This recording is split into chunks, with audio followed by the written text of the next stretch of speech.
Chapter 3 The Parting Gift. Iron collars were being fastened and padlocks around the necks of the Africans. 2 by 2, men to men, boys to boys, they were being yoked for the march to the schooner through the streets of Havana. Ruiz directed everything, and the slave dealer helped him. His responsibility had really ended when he had received his money in the morning. But for a good customer, it paid to be obliging. The girls of Senor Montes were not yoked. The chains had been taken from their ankles. They were bound only by small arm chains tied to a long rope which Montes already held in readiness for the march. Making the rest of the slaves secure took longer. The sun had set and dusk was rapidly stealing through the walls of the barracoon. There were still 2 boys in the padlocked. Pugnaw, aged 9, weight 60 pounds. Cali, age 15, weight 90 pounds. Ruiz checked off the last names from his list of purchases. The collar was put on Pugnaw's neck, and the slave dealer snapped an order to his attendant. The man hurried to bring Cali from the corner, where he stood above the women who were being left behind. "It is time," the man said to Cali in a voice that did not match the pity in his eyes. Cali trembled in his whole body, not so much for himself, but for his mother. How would she bear this separation? But she looked up at him suddenly, and her eyes were without fear. "Lean closer," she whispered. "They will not prevent a last farewell." As he bent down to put his arms around her, Cali felt something hard and cold pressed into his ankle. "It's a file to cut iron." The mother's words were spoken hurriedly. "Who would have thought that I would have something to give you? A parting gift for my son? Do not ask how I got it. Pass it to Cinque when you can. Follow Cinque as you would your father. And if you get home, tell them." "It is time," the servant broke in nervously when he saw that the file was safely hidden. Then he prodded and pushed the boy across the enclosure, shouting too forbiddingly that he won a nod of approval from the slave dealer. But the scolding tone did not match the words spoken in Mandingo. "Do not grieve," he was saying. "Be comforted. I will care for your mother while she lives." The big gates to the road were thrown open, and Reese, in his white suit and high boots, with a pistol at his belt, led the slaves down the dusty road. Alongside the men walked the slave dealer. He carried his whip and a rifle over his shoulder. The last pair of men yoked together were Cinque and Guna, a short, heavy man with long hair bound with a leather strap around his brow. Next in line came Pugnaw and Cali, then the other young boys. The girls of Senor Montes straggled behind. They had to match their master's slow pace, since Montes held the rope by which they were led. The procession kept to back streets when the city was reached, but the chained blacks aroused no interest among the passerby. Cubans were used to seeing slaves march to the waterfront for shipment in the dusk of early evening. The 1.5-mile walk to the harbor where the Amistad was docked passed without incident. The few words Cali spoke in Cinque's ear went unnoticed. Ruiz and the slave dealer stood at the gangplank, motioning the Negroes forward with clear-cut gestures. It was a nuisance that none of them understood the Spanish language, but the slave dealer managed to get them started up the gangplank. As soon as Montes arrived, Ruiz ran ahead to get the first slaves down between decks. He showed Captain Ferrer and one of the crew how to fasten the Negroes to the benches which had been set up. Long ropes run through the iron collars and padlocked to the benches made them quite secure. Then the young man hurried back up to the deck to lean against the rail and watch the rest of his purchases come on board. At the waterside, a small incident caused some delay. The boys, who followed the grown men, had crowded a little too closely. One of the last men stumbled. Because of the rope that yoked him to his companion, the other man staggered too and almost fell. Cinque was the name of the slave who had stumbled and was now being helped up by the boys. Ruiz remembered that the sleek brown-skinned farmer had stalked up to the slave block as though his ankle chain weighed no more than a spider web. But he looked clumsy enough now, heaven knows. The space set aside for the Negroes ran the width of the ship in back of the cook's galley. It was about 4.5 feet high and was lined with the hastily constructed benches. There was room for 8 slaves to a bench, but it proved difficult to crowd all 50 into the space. The last 2 men and also the girl slaves of Pedro Montes were left over. Ruiz padlocked the 2 men to the deck below the forecastle, where the captain agreed they would give no trouble. The 3 girls, who wore only arm chains, were free to run the deck, but they huddled instead at the foot of the one called Cinque, as though riveted to his ankle chain. Montes was disgusted. He had told them in every language he could think of that there was nothing to be afraid of. Ruiz shrugged off his friend's impatience. Everything would be all right, he felt, as soon as the schooner was out of the harbor and on the open sea. But the Amistad did not put to sea that night. At the last minute, Captain Ferrer refused to sail without papers. He demanded passports for transporting the Negroes. He refused to raise anchor until proper passports were provided for carrying slaves from one end of the island to the other. For the honor of his ship, the captain insisted on having everything in order. There was nothing wrong, he said, in transporting the slaves of the señores. Therefore, one must not let carelessness give the appearance of wrong. After all, there were 3 British cruisers in the harbor for the purpose of searching suspected slave ships. There was also the Britisher, Dr. Madden, sitting in his courtroom in Havana with authority to seize any vessel that carried captive bozals. "The devil take Dr. Madden," cried Ruiz. "If the devil only would," Ramon Ferrer answered agreeably. He added that the Amistad was well known as a sugar boat and not likely to be stopped for search. Nevertheless, he would not raise anchor until the papers were in his hands. "Your crew will not enjoy watching the night through with a bunch of Africans aboard in the harbor," Montes remarked.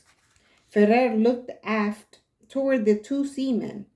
They had been signed on only the day before. They were fair-skinned, yellow-haired Danes, perhaps, or Yankees. Foreigners in any case. The captain patted the gun at his belt. "I'm not accustomed to trouble with crews, senor." "Quite so." Ruiz gave in with sudden grace, motioned Montes to lead the way down the gangplank, and went ashore. It was all very well, Ruiz grumbled, for Ramon Ferrer to want things in order. The captain of the Amistad didn't have to sit around waiting for a government clerk to prepare passports, nor did he have to write down all sorts of useless information and remember to put Ladinos in every spot instead of bozals, as Nicholas Tris had recommended. It was 4 o'clock in the afternoon before Ruiz and Montes had the papers in hand and were ready to make their way back to the Amistad. Furthermore, they were greeted with the news that one of the Negroes had died, and the body thrown overboard was inviting the unpleasant company of sharks. "Died for no discoverable cause," Captain Ferrer made a careful report. My cook says the man was of the Maasai tribe, no good as slaves. In slavery or in prison, they simply die. Most of the rest, he says, are Mandi, a very good tribe. Is the cook a Mandi? Ruiz asked. Celestino, you mean? The captain looked up in surprise. My cook? I have never asked. I have had him for many years. And Antonio, my cabin boy, was born into slavery in my mother's household.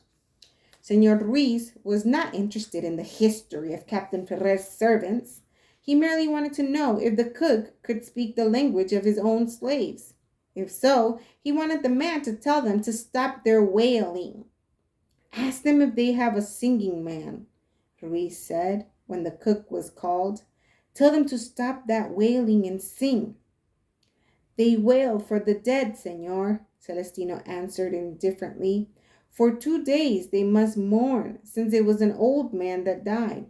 If it had been a woman, the mourning would last 3 days, because man was made before woman. You heard the senor, Captain said shortly. Tell the blacks to keep silent or sing, of course, sighed Ferrer. They have just arrived from barbaric land, the one that died.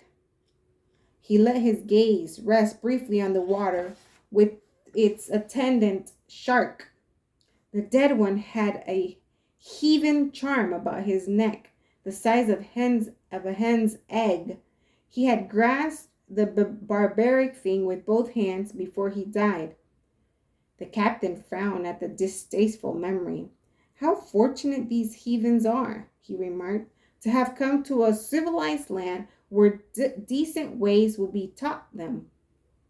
As the journey progressed, Captain Ferrer was further convinced of the good fortune of the slaves.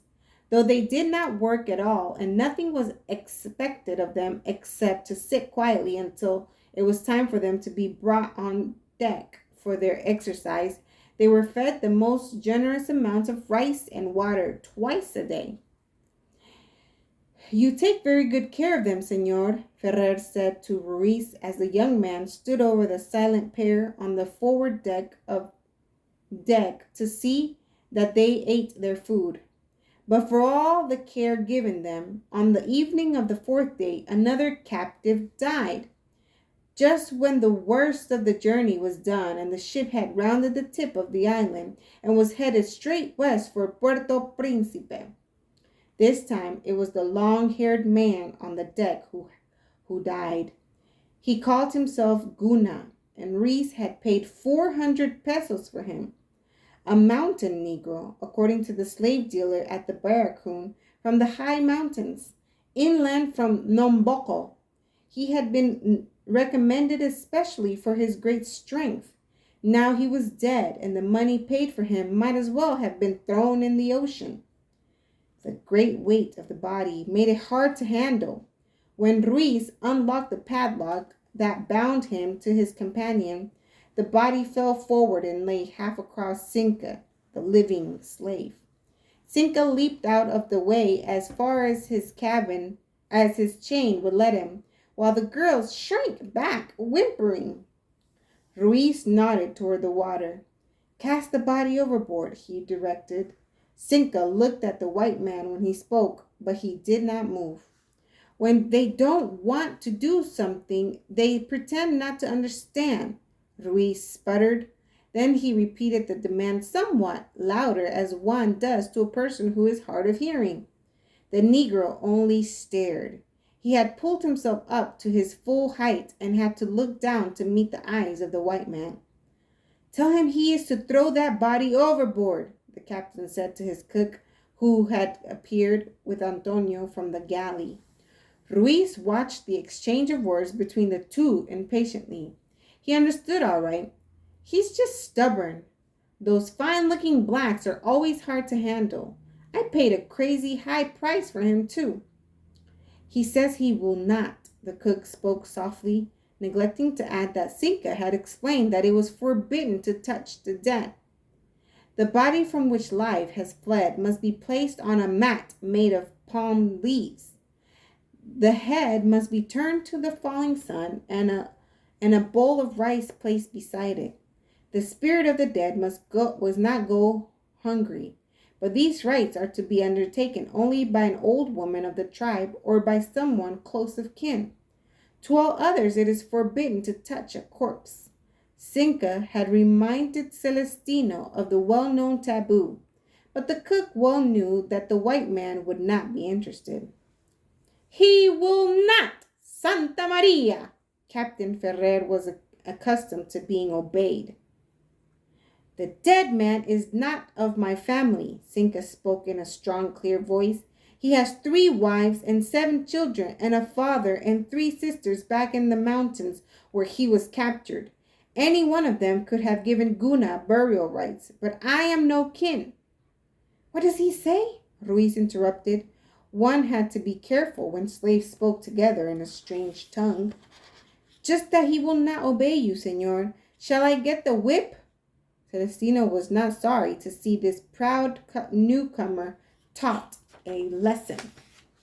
Antonio will fetch it, Captain Ferrer spoke regretfully.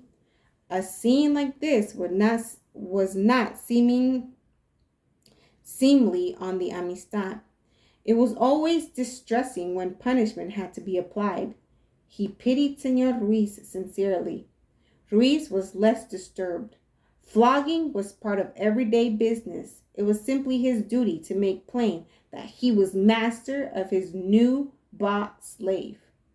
When the whip was brought and the flogging was finished, Cinque stood on the deck with hanging arms and head. Such a deep, watchful look of sadness passed over his face that the captain felt at his belt to make sure of his gun. He did not know what the next moment might bring forth, but the slave only snapped his fingers. Then, without a waist motion, as you would hoist a bundle of canes or that pile of sugar knives stacked on the deck, he took Guna's body in his arms. He lifted it above the rail and let it slide from his arms down to the upreaching sea. The white, foamy waves beat against the sides of the ship. The 3 girls broke into a low wail, and that was the only sound to be heard. But on his way back to the galley, Celestino muttered. The slave snapped his fingers. A Mandi only snaps his fingers in despair.